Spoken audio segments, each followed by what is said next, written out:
오늘은 4월의 셋째 주입니다. 셋째 주 하나님의 말씀을 보시겠습니다. 여러분은 자신은 요한복음 4장을 보시겠습니다. 요한복음 4장 1절부터 6절까지 본문을 보시겠습니다. 나머지는 제가 설교 중간에 말씀을 드리도록 하겠습니다. 1절부터 4절, 6절까지 제가 봉독해 올리겠습니다. 그러므로 예수께서 요한보다 더 많이 제자를 삼고 침례를 준다는 말을 바리새인들이 들은 것을 주께서 아시고, 예수께서 친히 침례를 주신 것이 아니고 그의 제자들이 준 것이지만 유대를 떠나서 다시 갈릴리로 가시니라. 그런데 주께서는 사마리아를 거쳐 가셔야만 하였더라. 그래야 주께서 야곱이 자기 아들 요셉에게 준 땅에서 가까운 수갈이라 하는 사마리아의 한 성읍에 오셨는데 거기에 야곱의 우물이 있더라. 예수께서 여행으로 피곤하심으로 우물 곁에 그대로 앉으셨는데 때는 제6시쯤이더라. 제6시면 우리 시간으로 12시죠. 가장 무더울 때입니다. 자, 오늘 말씀을 위해서 잠시 기도하시고 설교를 듣겠습니다. 사랑과 은혜가 풍성하시고 늘 저희들의 생에 자비로우신 아버지 하나님, 주님께 감사를 드립니다. 한 주월도 주님의 귀한 보혈로 구원받은 사랑하는 성도들 지켜주시고 보호해 주심으로 오늘 이렇게 영과 진리로 귀한 경배를 드릴 수 있도록 귀한 시간 허락해 주심을 감사합니다. 어떤 모양으로, 어떤 자세로, 또 어떤 마음의 상태로, 환경에서 지금 예배를 드리는지 주님께서 한 성도 한 성도 마음을 주님께서 헤아려 주시고 모듬어 주셔서 오늘 말씀을 통하여 다시 한번 자신의 생애를 돌아보고 아직까지 세상의 향락과 세상의 연락과 세상의 탐욕을 쫓아 사는 사람이 있다면 오늘 말씀을 통해서 진정한 생명수를 마시는 계기가 될 수 있도록 인도하여 주시고, 우리 모든 삶의 해결자이시고 문제의 근원이신 근원을 해결하신 우리 주님을 만나는 계기가 되게 해주시길 간절히 원합니다. 오늘 이 모든 시종의 예배를 주님께서 온전히 주장해 주십시오.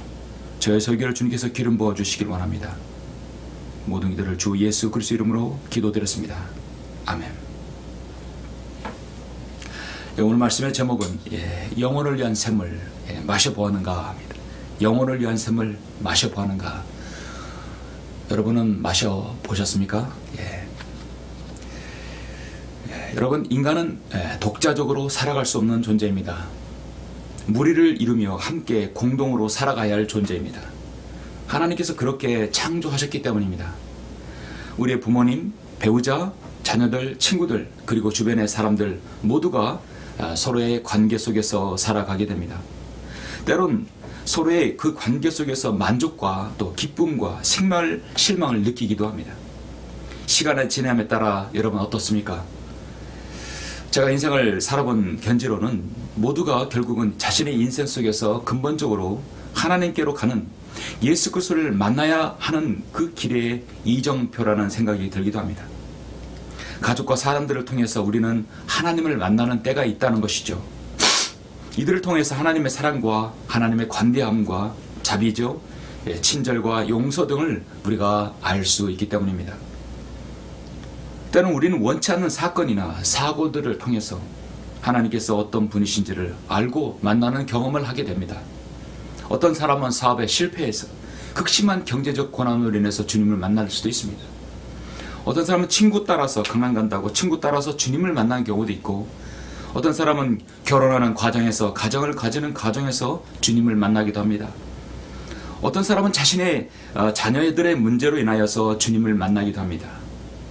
어떤 사람은 극심한 육체의 질병 때문에 주님을 만나기도 합니다. 여러분은 어떤 상황에서 주님을 만나셨습니까? 그러려면 여러분은 갈증을 해결하지 못한 그 중요한 문제들을 해결받는 순간이 여러분의 인생의 기점에서 있을 것입니다. 우리는 살아가면서 주님을 만났을 때와 그 전의 삶을 비교해보면 여러분은 어떻습니까? 참 만족과 참 기쁨의 삶들을 여러분 살아가십니까? 삶의 간증들이 해결되고 다시는 목마른 삶이 없어진 그런 간증들이 여러분은 있으십니까? 그것은 정말 주님을 만난 증거입니다. 여러분 인생의 여정에서 고통과 아픔과 문제는 모든 우리에게 분명히 어떤 의미가 있습니다. 그것으로 살아계신 하나님을 만나는 사건이 되어서 우리가 더 십자가 앞에 나올 수밖에 없도록 주님께서 하신 것입니다. 오늘 본문에 한 이 여인이 있습니다. 이 여인은 세상 사람들이 특히 유대에서 천대받고 상종도 하지 않는 한 여인입니다. 누구 하나 거들떠보지 않는 여인입니다. 사람들이 올 때 물동이를 가지고 옵니다.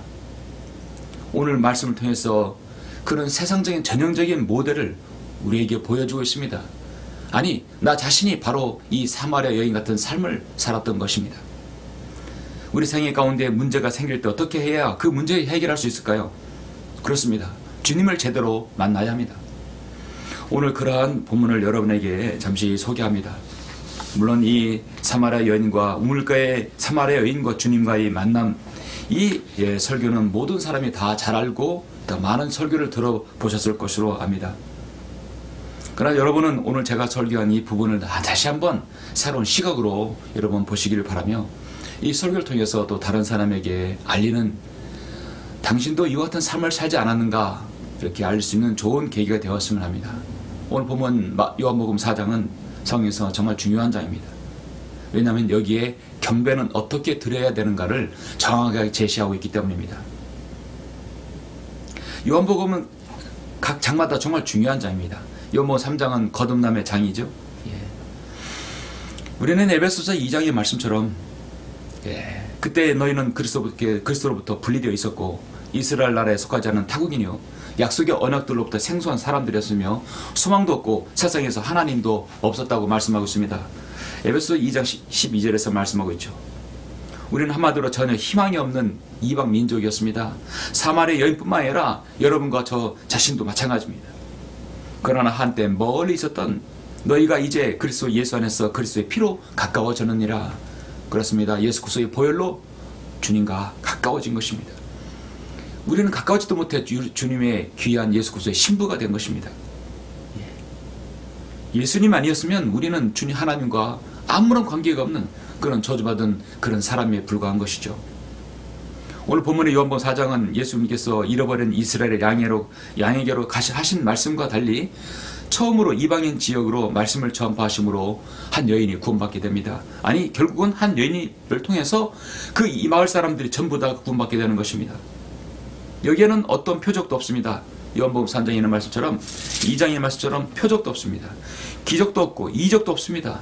단순한 한 믿음으로 말미암아 구원받는 것입니다. 오늘날 이방인이 우리가 구원받는 것과 너무나 동일하고 또 여기서 볼 수 있는 것이죠. 참으로 그래서 놀라운 장입니다. 그래서 요한복음 4장은 이방인에게 역사적으로 중요한 장입니다. 요한복음 3장에서 끝에서 예수 그리스도의 인격이 지금 무시당합니다. 그리고 사람들에게 집단적으로 거부됩니다. 유대민족 전체가 그리스도를 최종적으로 거부하는 일이 예시된 것입니다. 그래서 주님께서 지금 요한복음 3장 36절 마지막 절에서 이렇게 말씀하죠. 아들을 믿는 자는 영생을 가졌고 그 아들을 믿지 않는 자는 생명을 보지 못하고 오히려 하나님의 진노가 그 사람 위에 머물러 있느니라고 말씀하고 있습니다. 이런 일들은 4장에서 예수 그리스도께서 유대인을 떠나 사마리아인들에게 돌이키는 것과 너무나 대비를 이루고 있습니다. 우리가 흔히 이제 요한복음 4장과 3장이 비교가 되는데요.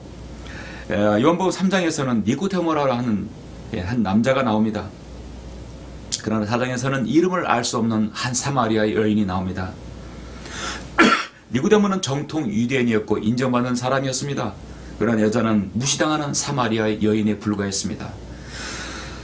3장에서는 바리새인이며 사내들인 공회원 회원인 사람이었습니다. 사회적 지위가 있는 사람이었습니다. 4장에서는 방탕하고 습관을 가진 한 여인에 불과합니다. 3장에서는 니고데모가 예수님을 찾아왔으나 4장에서는 주님께서 여인에게 찾아오셔서 말을 걸으신 것이죠.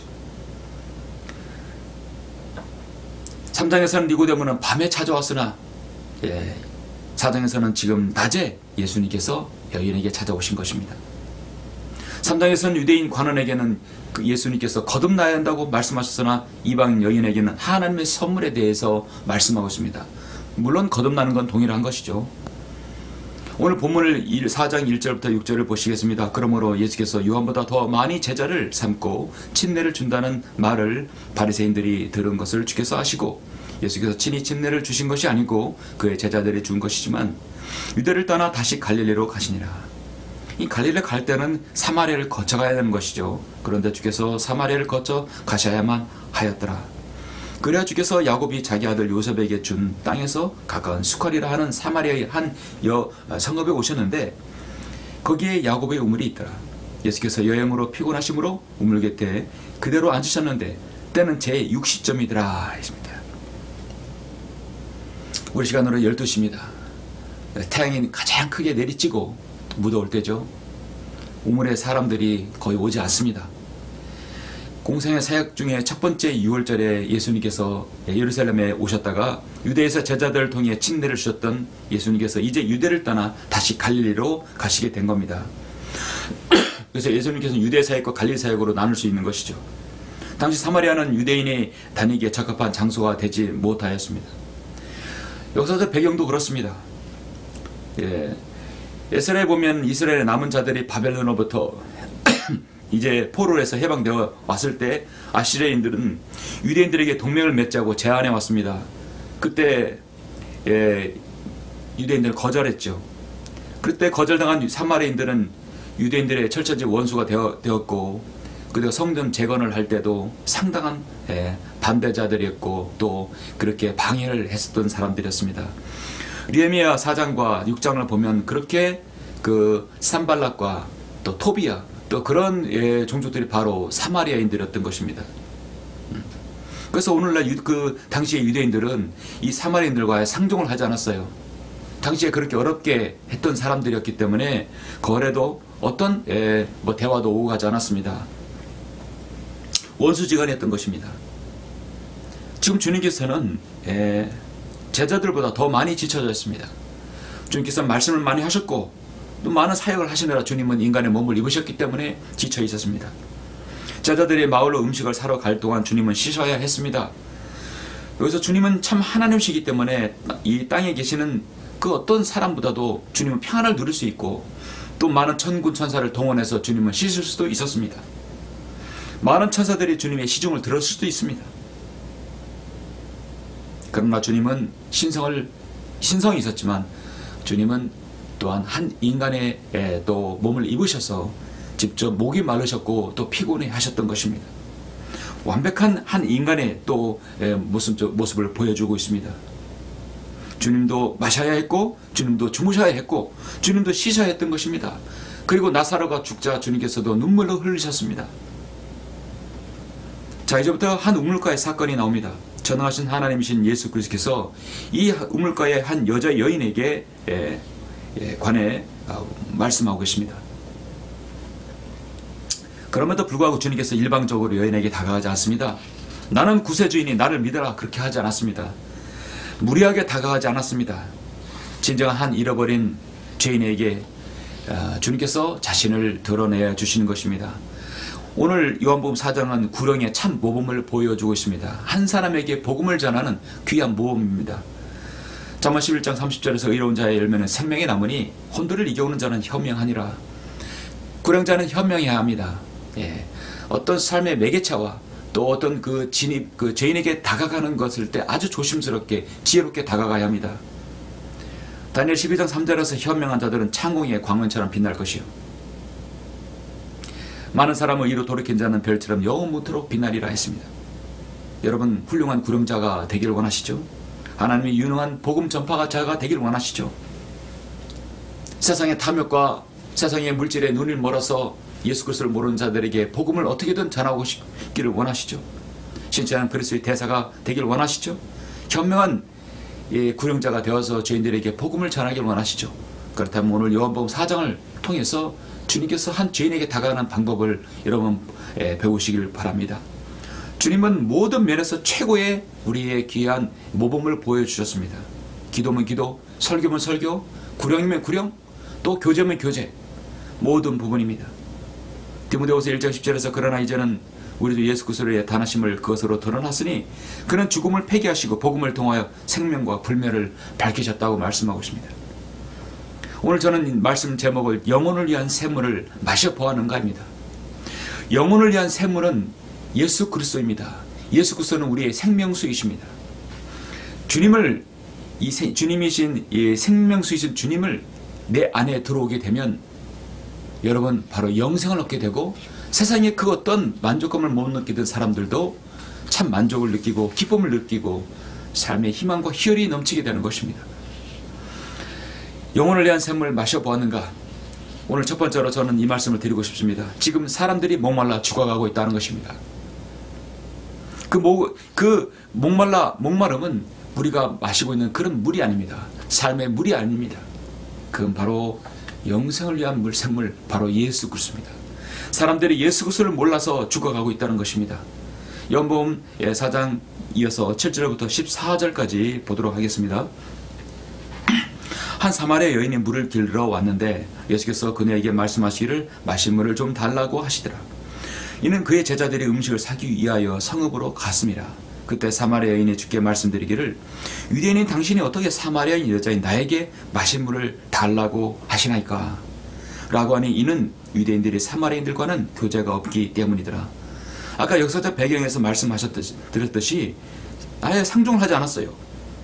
근데 어떻게 나에게 물을 달라고 합니까? 예수께서 대답하여 그녀에게 말씀하시기를 만일 내가 하나님의 선물을 알고 또 마실 물을 좀 달라고 너에게 말한 네가 누구인 줄 알았더라면 그에게 구하였을 것이요 그는 너에게 생수를 주었으리라고 하시니 그 여인이 주께 말씀드리기를 주여 당신은 물기를 그릇도 없고 이 우물은 깊은데 어디서 그 생수를 얻겠나이까? 인간적인 발상이죠. 우리 조상 야곱이 이 우물을 우리에게 주었고 또 그와 그의 자손들과 가축들이 여기서 마셨는데 당신이 야곱보다 더 위대하니까. 여인은 그래도 아직까지 자기 자신이 상당한 자부심을 가지고 있는 것입니다. 예수께서 대답하여 그녀에게 말씀하시기를 이 물을 마시는 사람은 누구든지 다시 목마르느니와 내가 주는 물을 마시는 사람은 누구든지 영원히 목마르지 아니하리라. 그러나 내가 그에게 주는 물은 그 사람 안에서 영원한 생명으로 솟아오르는 샘물이 되리라 말씀하고 있습니다. 지금 예수님께서는 한 여인의 인생과 삶 속에서 직접 자신을 개입시킵니다. 자신을 바로 얘기하죠. 나는 생명수다. 나를 마시면 영원히 생명으로 생명으로 솟아오르는 샘물이 되리라. 그 사람 안에서 샘물이 되리라 했습니다. 내가 생명수이니까 나를 마시게 되면 이 물을 마시는 사람은 그 사람 안에 영원한 생명에 솟아오르는 샘물이 되리라. 주님은 직접적으로 자신에 대해서 이 여인에게 말씀하신 것입니다. 자, 그러려면 어떤 매개체가 있어야 합니다. 지금 그 매개체가 무엇입니까? 바로 물입니다. 여인은 지금 물을 기르러 왔습니다. 그리고 그 장소는 지금 우물가입니다. 정말 잘된 것입니다. 자신의 생명수이시니 주님께서 마침 우물가에서 이 여인을 만난 것입니다.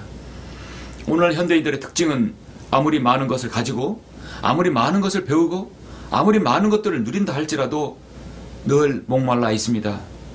항상 뭔가를 모를 그 부족함 속에서 사람들은 목말라 살아갑니다. 귀는 듣는 것으로 만족하지 못하고 눈은 보는 것으로 만족하지 못한다고 주님께서 일찍이 전도서에서 말씀하지 않습니까? 세상에 그 무엇이라도 다 가졌다 하더라도 사람들은 목말라 합니다. 깊은 공허함과 허탈감에 빠져 살아갑니다. 끊임없는 찾아오는 그 피로 가운데서 그것을 또 지쳐있는 가운데서 또 추구합니다. 심지어 그리스도인이라는 성도들조차도 말씀을 읽어도 무감각하고 기도를 해도 능력이 없고 찬양을 해도 감동을 잃어버린 경우가 얼마나 많습니까? 그동안 우리는 2년 동안 극심한 팬데믹 코로나 사태로 인해서 얼마나 많은 사람들이 정상적인 시장생활을 하지 못한 채 은혜의 샘물을 잃어버리고 영적 갈등이 허덕이는 성도들이 얼마나 많이 늘어났습니까? 저도 그것을 많이 느낍니다. 사람들과 그리스도인이라는 사람들과 대화해 보면 정말 영이 너무나 많이 피폐해져 있습니다. 예수 그리스도를 소유하고 있어도 더 갈증 가운데 목마른 가운데 살아가고 있다는 사실입니다. 그러니 거듭나지 못한 사람은 오죽하겠습니까? 사람들은 예수님을 아는 것으로만 체험하지 아는 것으로만 끝나버리고 만 것입니다. 예수님을 알았지만 그 예수님을 자신의 마음 가운데 영접하고 자신 안에 샘물이 되어야 하는데 샘물이 되지 못하는 것입니다. 주님께서는 갈급해하는 우물을 기는 여인에게 예수께서 대답하여 말씀하시는 만일 내가 하나님의 선물을 알고 또 마실 물을 달라고 너에게 말한 이가 누구인지 알았더라면, 너는 내가 누구인지 알았더라면 이미 구하였을 것이라. 또 그는 너에게 생수를 주었으리라. 여인은 아직 냉소적이고 반응이 차갑습니다. 주여, 당신은 물길 그릇도 없고 이 우물은 깊은데 어디서 그 생수를 얻습니까? 이 여인은 아직까지 그 물이 지금 자기가 떠오른 그 물로 생각했던 것입니다. 자신의 또 자만심, 자신의 자존감을 높입니다.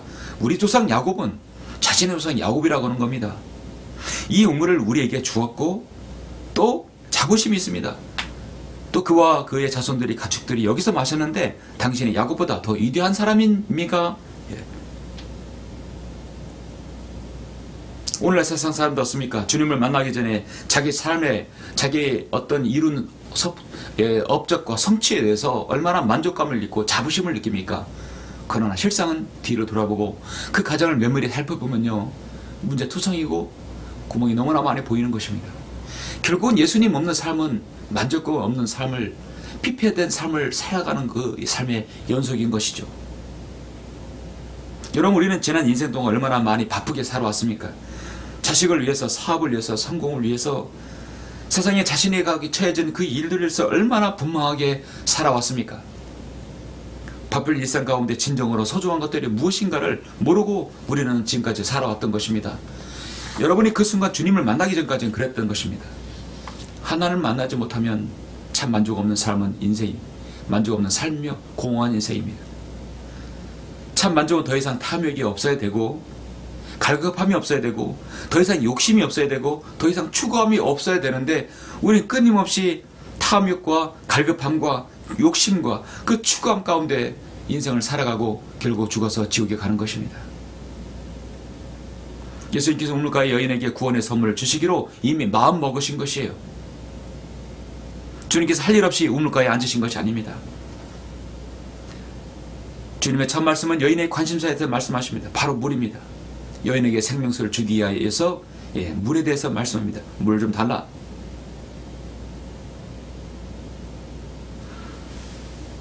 이 사마리아 여인에게 생명수를 주기 위해서 주님은 이렇게 지혜롭게 다가가신 것입니다.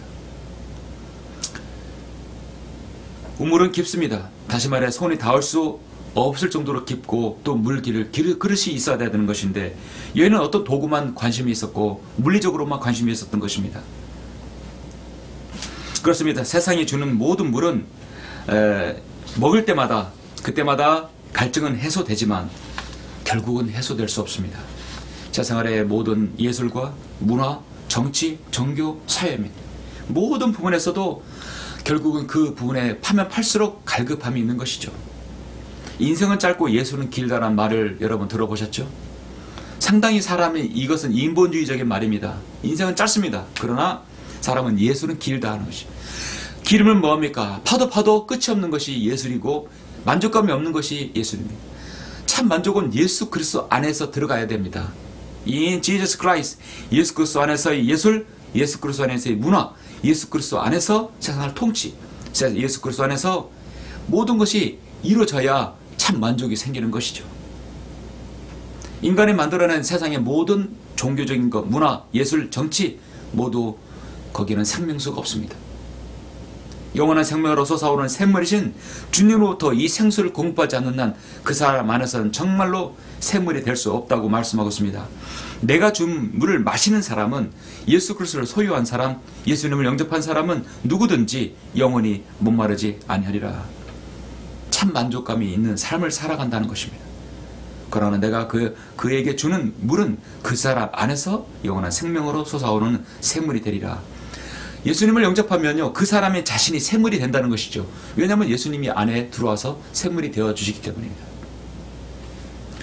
그 바로 앞장 요한복음 3장 16절에서 하나님께서 세상을처럼 사랑하셔서 그의 독생자를 줬으니, 그의 생명수를 우리에게 줬으니 이는 그를 믿는 사람은 누구든지, 저와 여러분 누구든지 멸망하지 않고 영생을 얻게 하라 하심이니라. 하나님께서 자기 아들을 세상에 보내신 것은 세상을 정죄하라 하심이요 그를 통하여 세상이 구원받게 하라 하심이라. 이걸 생명수에 대입하여 시키면, 하나님께서 자기 아들을 세상에 보내신 것은 세상을 정죄하라 하심에 더 이상 세상이 목마르지 아니하고 참 만족감 있는 삶을 살게 하기 위해서 주님께서 오셨다는 것입니다. 누구든지 멸망하지 않고 더 이상 탐욕과 세상의 안락감을 추구하지 아니하고 참 만족감 있는 참 기쁨의 삶을 살기 위해서 주님께서 우리에게 영생의 선물을 오신 것입니다. 성경은 디모데전서 6장 6절에서 예수 그리스도를 소유한 사람에게는 참 만족할 줄 안다 하겠습니다. 그래서 그것은 만족할 줄 아는 경건은 큰 이익이 된다 하겠습니다. 주님은 디모데전서 6장 8절에서 우리에게 먹을 것과 입을 것이 있으면 그것도 만족할 것이니라. 그래요. 우리는 먹을 것, 입을 것, 우리의 의식주만 해결된다면, 기본적인 것만 된다면 더 큰 만족이 없습니다. 예수 그리스도 소유한다면 그것이 좀 부족해도 삶에 불편은 조금 있을지 몰라도 만족감 있는 삶을 살 수 있는 것입니다. 그래서 히브리서 13장 5절에서 너희가 예수 그리스도 안에서 샘물을 마시면 너희 생활 방식이 탐욕이 없도록 하라. 탐욕이 없는 것입니다. 현재 가진 것들로 만족하라. 이는 그가 말씀하시기를 내가 너를 떠나지 아니하고 너를 버리지 아니하리라 말씀하고 있습니다. 예수님을 소유하면 탐욕이 없고 현재 가진 것들로 만족한 삶을 살 수 있는 것입니다. 지금 세상 사람들은 목말라 죽어가고 있습니다. 예수님을 만나지 못해 영원한 생명을 얻지 못하고 있는 것이 현실인 것이죠. 영혼을 위한 샘을 마셔보았는가? 둘째로 자신의 목마름을 먼저 해결해야 합니다. 사람들은 목말라 죽어가고 있는데 먼저 자신이 그 목마름을 해소해야 됩니다. 자신의 목마름, 자신의 죄 문제, 자신의 환경을 돌아봐야 합니다. 무엇이 문제인가? 나에게서 무엇이 문제인가? 연금 4장 15절로 계속해서 여러분 27절까지 보시겠습니다. 그 여인의 주께 말씀드리기를 주여 그 물을 나에게도 주셔서 내가 목마르지도 아니하고 여기에 물을 길러 오지도 않도록 하옵소서. 자, 여기서 중요한 빛의 전환이 생깁니다. 15절에서 아주 큰 변화가 생깁니다. 여러분 말씀을 읽을 때 자세히 읽어봐야 됩니다. 주님께서는 이 물을 마시는 사람은 목마르지 아니한다. 그리고 내가 그에게 주는 물은 그 사람 안에서 영원한 생명으로 솟아오는 샘물이 되리라. 여인은 귀가 솔깃했습니다. 이 물을 마시면 다시는 이 샘이 오지 않아도 되는구나. 그래서 주님에 대한 반응이 달라졌습니다. 바로 주여라고 부르는 것이죠. 그래서 15절에서 주여라는 말이 여기서 처음 나오는 것입니다. 딱 주여라 부르니까 주님께서는 다짜고짜 다른 질문하십니다. 내 남편 데려오라. 내 남편을 이리로 오라. 예수께서 그녀에게 말씀하시기를 가서 내 남편을 불러 이리로 오라. 주님은 전곡을 찌릅니다. 그 여인이 대답하여 말하기를 나에게는 남편이 없나이다 라고 하니 예수께서 그녀에게 말씀하시기를 나에게는 남편이 없나이다 라고 한 내 말이 옳도다. 주님은 이미 그 사람에 대해 속속들이 아십니다. 이 여인의 삶을 너무나 그 삶의 궤적을 다 알고 계십니다. 나에게는 남편이 없나이다. 근데 이 여인의 반응이 얼마나 중요합니까? 정직하죠? 시인합니다. 나는 없습니다. 그래 맞아 너는 없어. 18절에서 너에게는 5명의 남편이 있었으며 또 지금 있는 자도 내 남편이 아니므로 내가 이 점에 관하여 참말을 해도다. 내 말하는 것에 너는 참 시인하는구나. 죄인이 예수님을 알고 구원받으려면 자신의 죄인임을 시인해야 됩니다. 여인은 그렇습니다. 나는 남편이 없습니다. 그래 넌 5명의 남편이 있었다 하더라도 지금 있는 남편도 내 남편이다. 여인이 어떤 삶을 살아는지 다 보여주죠. 그 여인은 주께 말씀드려 주여 다시 또 주여라고 합니다. 당신이 선지자이신 것을 내가 아나이다. 여인이 점점 이제 자신의 그 아집과 고집과 어떤 그거를 콧대를 세웠었는데 이제는 주여라고 완전히 서렌더 주님께 완전히 보복하는 것입니다. 우리 조상은 이 산에서 경배를 드렸는데 당신들은 경배 드려야 할 곳이 예루살렘이 있다고 말하나이다. 아직 이 여인은 깨지지 않았어요. 하나 더 깨져야 합니다. 자신의 자존감, 자신의 자랑, 자신이 알고 있는 그 지식들 다 깨져야 합니다. 예수께서 그녀에게 말씀하실 여인아 나를 믿으라. 너희가 이 산에서나 예루살렘에서도 아버지께 경배하지 않을 그 때가 오리라. 너희는 너희가 알지 못하는 것을 경배하고 우리는 우리가 경배하는 것을 아노니 이는 구원이 유대인에게서 나오기 때문이라. 23절 24절 너무나 잘 아시는 말씀이죠. 이런 마음으로 같이 읽으시죠. 그러나 참된 경배자들이 아버지께 영과 진리로 경배드릴 때가 오나니 바로 지금이라. 이는 아버지께서 자기에게 경배드리는 그런 자들을 찾으심이니라. 하나님은 한 영이시니 그분께 경배드리는 자들은 영과 진리로 경배드려야만 하리라고 하시더라. 여러분은 지금 영과 진리로 경배드리고 있죠? 바로 지금, 바로 이 순간 드리고 있는 것입니다. 그 여인의 주께 말씀드릴 나는 그리스도라 하는 메시아가 오실 줄 아나이다. 그분이 오시면 우리에게 모든 일을 말씀해 주실 것이니이다. 메시아가 오시면 다 그걸 해결해 주신다 했는데, 주님께서 말씀하시죠. 예수께서 그녀에게 말씀하시기를 너와 말하고 있는 내가 그니라. 그 메시아가 바로 나다라는 것입니다. 이 여인은요, 바로 그 순간 믿어버리는 것이죠. 예수님 공생의 사역하는 동안에 예수님께서 하시는 그 공생의 사역 기간에 예수님을 보고 믿으면 그는 즉시 구원받는 것입니다. 이때 제자들이 돌아와서 주께 그 여인과 말씀하고 계심을 이상히 여겼으나 무엇을 구하시나이까 혹은 어찌하여 그 여인과 말씀하시나이까 라고 말하는 사람이 아무도 없더라. 자, 여러분 27절까지입니다. 세상 사람들이 목말라 죽어가도요, 일단 먼저 자신이 그 목마름을 해결해야 합니다. 자신이 목마름 자신의 죄 문제부터 해결하고 다른 사람에게 알리는 것이 순서이죠. 참 행복은 예수 그리스도를 알고 그분을 마음의 구주로 영접하는 것이죠.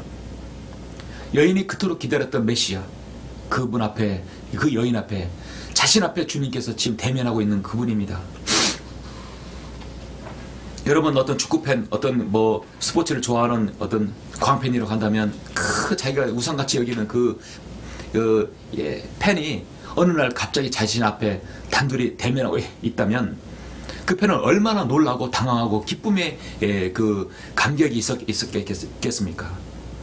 여러분 드라마라든지 어떤 뉴스를 보면 자신이 그 선모하고 그렇게 보고 싶은 그 스타 플레이어들, 선망의 대상인 사람이 자신과 대면하고 있다는 것을 생각하면 얼마나 그 사람들이 놀라고 기쁨을 감추지 못합니까? 바로 여인이 그런 상황입니다. 나는 메시아라는 사람을 들어봤어요.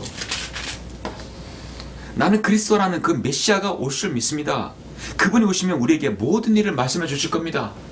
그런데 주님께서 너와 말하고 있는 사람이 바로 그다, 내가 그 메시아다라고 했을 때 여인이 얼마나 놀라고 얼마나 기뻤겠습니까? 자신이 목마름을 해결하면 먼저 어떤 사람인지, 자신이 얼마나 극심한 죄인인지를 알아야 합니다. 그래서 주님께서는 바로 그 여인에게 찔림을 주신 것입니다. 내 남편을 데려가라. 이 여인의 삶의 모든 문제를 알고 있었던 것입니다.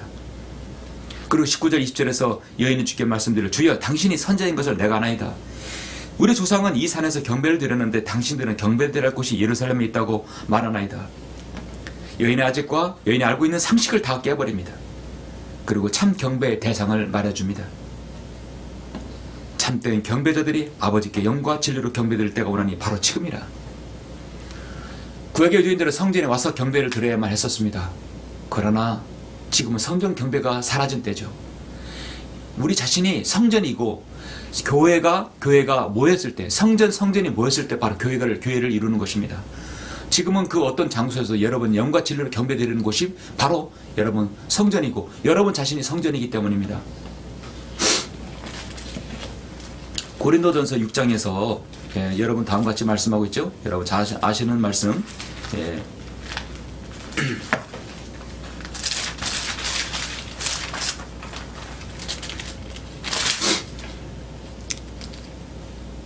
고린도전서 6장 19절 또 너희 몸은 너희가 하나님부터 받은 바 너희 안에 계신 성령이 전인 것을 알지 못하느냐. 너희는 너희 자신의 것이 아니니라. 우리는 지금 예루살렘 성전에만 올라가야 되는 것이 아닙니다. 우리 몸이 성전입니다. 그래서 이 성전이 모여서 경배를 드림, 하나님께서 그걸 교회라고 말씀하고 있습니다. 너희는 값을 치르고 산 것이니 그러므로 하나님의 것인 너희 몸과 너희 영으로 하나님께 영광을 돌리라 말씀하고 있습니다. 우리의 모든 영혼 몸은 주님께로부터 비롯된 것이기 때문에 하나님께 영광을 돌려야 합니다. 시편 146편 5절에서 야곱의 하나님을 자신 도움으로 삼으며 그 소망을 그의 하나님께 두는 자는 행복하도다 했습니다. 그 야곱의 하나님이 이제는 바로 나의 하나님이 되고 그 하나님이 바로 나를 구원하신 구속주이십니다. 그리고 예수 그리스도가 바로 우리의 신랑이 되신 주님이시라는 겁니다. 얼마나 기쁩니까? 영혼을 위한 샘을 마셔보는가? 마지막 하나만 더 말씀드리겠습니다. 세 번째로 영혼을 위한 샘을 마신 사람은, 그 샘을 마시고 죄의 문제를 해결한 사람은 이제 자신의 물동이를 버려야 합니다. 무엇이라고요? 자신의 물동이를 버려야 합니다. 여러분 요한복음 4장 28절로 계속해서 보도록 하겠습니다. 너와 말하고 있는 내가 그니라, 내가 바로 메시아다. 이럴 때 여인이 첫 번째 반응이 무엇입니까? 28절에서 그러자 그 여인이 물동이를 버려두고 성읍으로 들어가서 사람들에게 말했습니다. 물동이를 가지고 간 게 아니라 물동이를 버려둔 것이, 이 지금 물 깃는 게 중요한 게 아닙니다. 이 메시아를 다른 사람에게도 만나게 해야 되는 것이 중요한 것이죠. 와서 그가 내가 행한 모든 일을 나에게 말한 그 사람을 보라. 그분이 그리스도가 아닌가? 그분이 그리스도가 아닌가? 그분이 메시아가 아닌가? 라고 하니 그때 사람들이 성읍에 와서 나와 주께로 오더라. 주께로 왔습니다. 쭉 건너뛰어서요, 제자들이 이제 도착을 했어요. 도착을 한 다음에 그때 이후에 40절, 42, 42절 세 절을 보시겠습니다. 그때 사마리아인들이 주께 와서 자기와 함께, 그러니까 29절에서 30절에서 연결된 것이 40절입니다. 그때 사마리아인들이 주께 와서 자기들과 함께 머무시기를 간청하니 거기서 이틀을 머무시더라. 주의 말씀을 인하여 믿는 사람들이 더욱 많아지니 한 여인으로 인하여서 이 마을 사람들이 얼마나 모두 다 여러분 구원받았습니까? 사람들이 그 여인에게 말하기를, 우리가 믿는 것은 이제는 내 말 때문이 아니라 우리 자신이 들어서 이분이 참으로 그리스도 곧 세상의 구주이심을 알았기 때문이라. 이분이 참으로 메시아구나. 이제 내 말을 듣는 게 아니라 우리가 경험한 것이라는 것이죠. 여인이 자신이 마실 그 영원한 생명을 얻는 그 샘물을 마셔서 사람들에게 알려서 그 사람들이 이제 주님을 알았어요. 그 사람들도 샘물을 마셔보니까 이제 참 만족과 기쁨이 있는 것이거든요. 간증이라는 것은 자신이 간증을 낳고 다른 사람이 그걸 또 예수님을 믿어서 간증을 하게 되면 그 사람도 간증의 증인이 되는 것입니다. 예수님의 증인이 되는 것입니다. 사마리아 여인이 주님을 만났고 그분이 누구인지를 알았을 때, 자신의 문제를 해결받았을 때 가장 먼저 한 행동은요, 자신의 물동이를 버렸다는 것입니다. 여러분, 죄인이 살아가던 그 물동이를 버렸을 때는 자신의 삶의 가치관이 바뀌는 것을 말하는 것입니다. 폐쇄적이고 부정적인 세계관이 완전히 변화되는 것을 말하는 것입니다. 이 여인은 예수님께서 물을 달라고 하셨을 때, 당신은 유대인으로서 어찌하여 사마리아인 여자에 나에게 물을 달라고 하십니까? 라고는 인종차별적인 말을 오히려 더 다그쳤습니다. 예수님께서는 아시다시피 생수를 줄 수 있다고 하셨지만 당신은 물 기는 그릇도 없고 이 물은 깊은데 어디서 그 생수를 얻습니까? 라고 부정적으로 면박을 줬습니다. 그리고 자기가 가지고 있는 세계가 전부인 양 조목조목 주님을 향해 따졌습니다. 거기에 자기가 알고 있는 전통과 신앙의 상징인 야곱의 우물을 자랑하며 예수님에 대해서 우월의식까지 가졌던 것입니다. 예수님께서 이 모든 걸 철저히 다 깨버렸어요. 그리고 자신의 제 문제까지도 들춰냈던 것입니다. 세상 사람들은요, 주님을 알기 전에 이게 무서운 것이에요. 자신을 멸망으로 빠뜨리는 것입니다. 부정적인 반응, 폐쇄적인 반응, 그런 세계관들, 또 다른 사람 위에 있는 우월의식들, 전통과 신앙과 자신 안에 마집들로 가득 탄 그 교만함으로 그 사람이 구원받지 못하게 되는 것입니다. 구원받지 못하는 이유는 무지함도 있지만 교만함이 있는 것입니다. 이런 가치관으로 살아가게 되면 숨이 막혀 죽게 되고 결국 목말라 죽게 되는 것입니다. 근데 이 여인은 이제 참 샘물을 마시게 되었어요. 자신의 가치관, 가지고 있는 아집들, 교만들, 그리고 전통들 싹 다 버렸습니다. 그것은 곧 물동이를 버려둔 것입니다. 예수님을 만나면 그 사람의 인생은 역전되는 것이죠. 살아야 할 이유, 내가 살아야 할 가치관 완전히 바뀌는 것입니다. 세상을 보는 세계관도 바뀌는 것입니다. 삶의 목표도 달라집니다. 하나님의 말씀을 통해 세상을 보게 되면 자신이 가진 물동이를 버릴 수밖에 없는 것이죠. 주님께서는 오늘 이 여인의 인생의 공허함을 아셨던 것입니다. 내가 주는 물을 마시는 사람은 누구든지 영원히 목마르지 아니라. 그러나 내가 그에게 주는 물은 그 사람 안에서 영원한 생명으로 솟아오는 샘물이 되리라고 하신다 라고 말씀하고 있습니다. 여인은 자기에게 필요한 절실한 그 물을 오늘 알았습니다. 지금까지는 남들이 하는 그 물동이를 가지고 다녔지만 이제 철저히 그 물동이를 버렸습니다.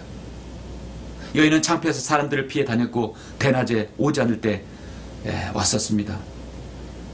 물동이만 보고 살았습니다. 그 물동이가 자신에겐 전부였었어요. 이 물동이가 나를 살릴 것이라고 생각했던 사람이었습니다. 그 물동이가 삶의 전부였고 인생의 전부였습니다. 사람들은 자신의 인생에 물동이가 있습니다. 철학과 과학과 문학과 세상에 오는 안락들, 추구함들, 자신의 그 물동이가 있습니다. 그걸 버리지 않는 한 만족감을 가지고 살 수 없는 것이죠. 자기 생각을 가지고 세상적인 방법으로 살아가는 사람들이 얼마나 많습니까?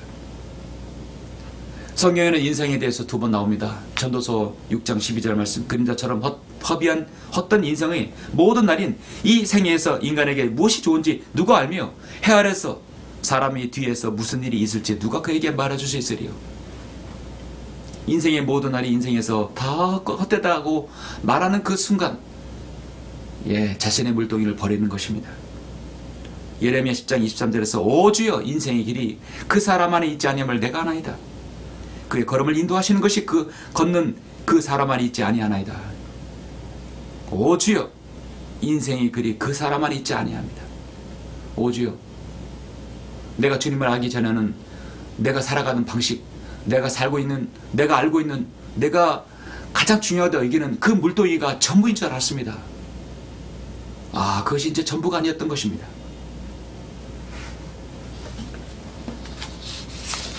사랑하는 성도 여러분, 오늘 말씀을 맺겠습니다.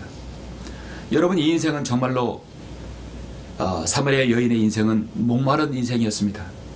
저도 그랬고 여러분도 다 목마른 인생이었습니다.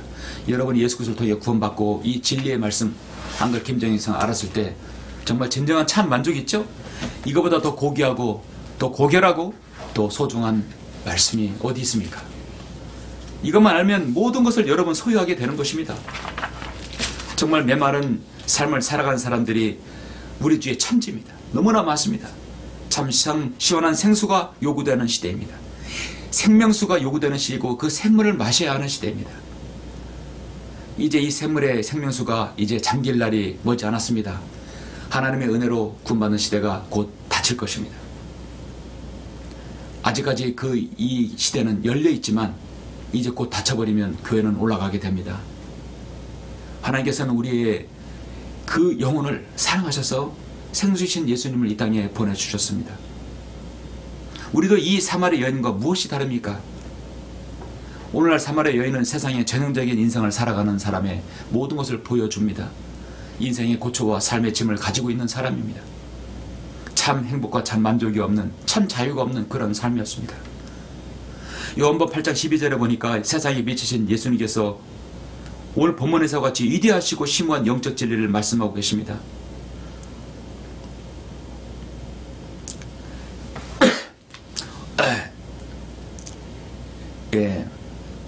보라, 내가 너에게 말하노니 눈을 들어 밭을 보라. 이는 곡식이 추수하도록 이미 하얗게 되었습니다. 또 거두는 사람은 삭을 받고 영원한 생명에 이르는 열매를 모으느니라. 이는 뿌리는 사람과 거두는 사람이 다 함께 즐거워하려 합니다. 이렇듯 한 사람은 심고 한 사람은 거둔다는 그 말이 옳도다. 못 많은 사람들이 너무나 깔리기 때문에 우리는 이 마지막 시대 추수를 해야 될 시기입니다. 진리를 알게 되리니 그 진리가 너희를 자유롭게 하리라고 요한복음 8장 30절 말씀하셨듯이 이 진리를 우리가 세상 사람들에게 알리고 그들을 주님께로 인도해야 합니다. 이것이 바로 말씀하고 있는 추수입니다. 분명한 것은 진리는 영원한 것이어야 되고 결코 변하지 않고 퇴적되지 않아야 합니다. 그분이 바로 예수 그리스도십니다. 예수 그리스도를 통한 구속은 속박으로부터 참 자유를 주십니다. 이스라엘은 자유를 얻었음에도 불구하고 그 자유를 누리지 못하고 오히려 죄의 종으로 매임을 받았었습니다. 그리고 예수님을 알지 못하였고 예수님 십자가에 못 박아 버렸습니다. 우리에겐 카이사르 왕이 없다고 주님을 거절했던 것입니다. 그리고 이제 그들은 혹독한 대환란의 고난을 당한 다음에 이 예수님을 주로 메시아로 받아들일 것입니다. 여러분과 저는 예수 그리스도의 샘물 생명수를 마셨습니다. 갈라디아서 5장 13절에서 형제들아 너희가 자유회로 부르심을 받았으니 그 자유를 육신을 위한 계기로 삼지 말고 사랑으로 서로 섬기라 했습니다. 우리는 자유를 얻었고 참 기쁨과 삶을 얻었던 것입니다. 이제 그것을 육신을 위한 계기로 삼지 말라는 것이죠. 갈라디아서 5장 1절 말씀처럼 그러므로 그리스도께서 우리를 자유케 하신 그 자유 안에서 굳게 서서 다시는 종의 멍에를 매지 말라 하는 거예요. 그 자유 안에 굳게 서면 다시는 종의 멍에를 매지 말라는 건 그 버려뒀던 양동이를 다시 주워가지고 다니지 말라는 얘기입니다. 성경은 이렇게 귀하게 우리에게 진리의 말씀을 주십니다. 마르틴 루터는 그리스도인의 자유라는 자신의 책에서 예수 그리스도를 믿는 사람은 모든 것에 뛰어난 왕자와 같은 자유를 누린 존재이다. 이것은 누구에게나 구속을 당하지 않는 자유이지만 동시에 그리스도 안에서 사랑할 줄 아는 사람이야만 참 자유를 누릴 수 있다. 영원한 샘물을 위한 샘물을 마셔본 사람은 지금 세상 사람들이 목말라 죽어가는 것을 알고 그들에게 복음을 전합니다. 그리고 자신의 목마를 먼저 해결한 사람입니다. 그리고 자신의 물동이를 이미 버려둔 사람들입니다. 그 사람이 정말 영원한을 위한 샘물을 마셔본 사람이고 또 그것을 간증이 있는 사람들이죠. 그런 모든 성도로 여러분 살아가시길 간절히 바랍니다. 기도하시겠습니다. 존귀하시고 위대하신 아버지 하나님 감사를 드립니다. 오늘 요한복음 4장을 통해서 한 사마리아 여인을 우리는 보았습니다. 우리 또한 그 여인 같은 삶을 살았던 사람입니다. 죄인이고 무지하며 또 자신이 아집과 교만에 사로잡힌 사람들이었습니다.